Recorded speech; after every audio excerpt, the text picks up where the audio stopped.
Salut à tous, c'est Thomas. Donc aujourd'hui on se retrouve pour une nouvelle vidéo. Donc dans cette vidéo, on va expliquer le tour précédent, donc qui s'appelait la prédiction.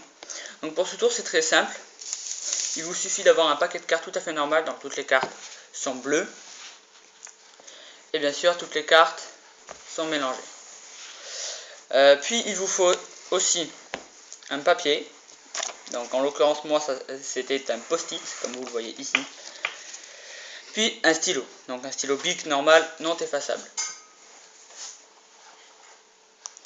Puis, donc, il va vous falloir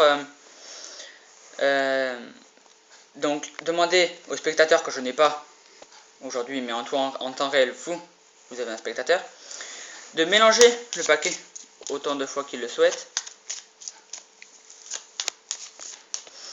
Une fois qu'il vous aura rendu le paquet, vous allez faire donc un geste très naturel. Donc moi je fais comme ceci, de façon à voir la carte qui est en dessous du paquet. Donc en l'occurrence là c'est le 7 de pique. Ensuite, donc une fois qu'il vous a rendu le paquet, vous faites ce petit geste afin de voir la carte qui est en dessous du paquet. Et vous allez donc lui dire que vous allez vous aussi mélanger, afin que le paquet soit bien mélangé. Et vous retenez bien sûr la carte en dessous, donc le 7 de pique. Vous mélangez comme ceci, afin de mettre le 7 de pique, donc la carte qui était en dessous, sur le dessus. Donc bien sûr, j'ai déjà appris comment il fallait faire. Donc une fois que le 7 de pique est en dessous, sur le dessus, vous allez aussi maintenant retenir la carte qui est maintenant aussi en dessous. Donc là, le 3 de cœur. Vous retenez celle d'en dessous et maintenant celle d'au-dessus aussi. Donc vous avez les deux. Le 3 de cœur et le 7 de pique. Une fois que c'est fait, vous allez donc demander au spectateur de choisir un nombre entre... Vous allez faire genre vous hésitez un peu et vous allez dire entre 10 et 30 parce que tout simplement parce que moins de 10 ça fait vraiment un tout petit paquet comme ceci, vraiment n'importe quoi.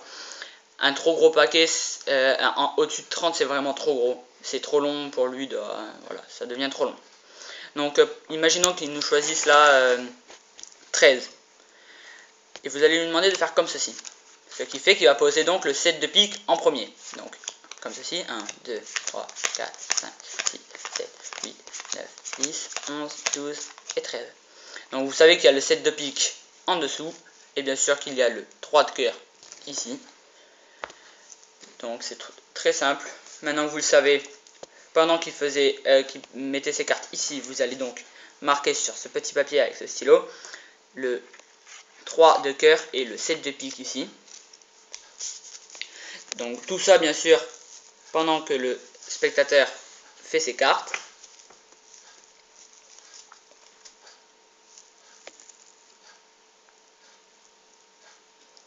Vous m'excuserez pour voilà, pour les dessins. Je ne suis pas un très bon dessinateur.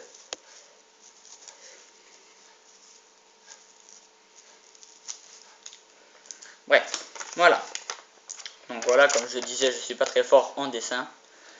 Donc une fois que vous avez fait votre 7 de pique et 3 de cœur qui sont ici, vous allez donc plier le papier afin que le spectateur ne voie pas ce que vous avez marqué.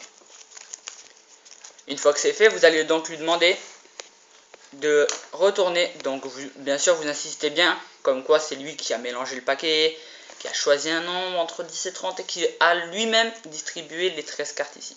Maintenant, vous allez même lui dire que c'est lui qui va retourner les deux paquets. Donc vous n'avez absolument rien fait. Vous insistez bien, comme quoi c'est lui qui a tout fait.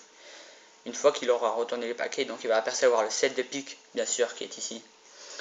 Et s'il retourne le paquet qui est ici, il verra donc le 3 de cœur que vous avez bien marqué sur le petit papier.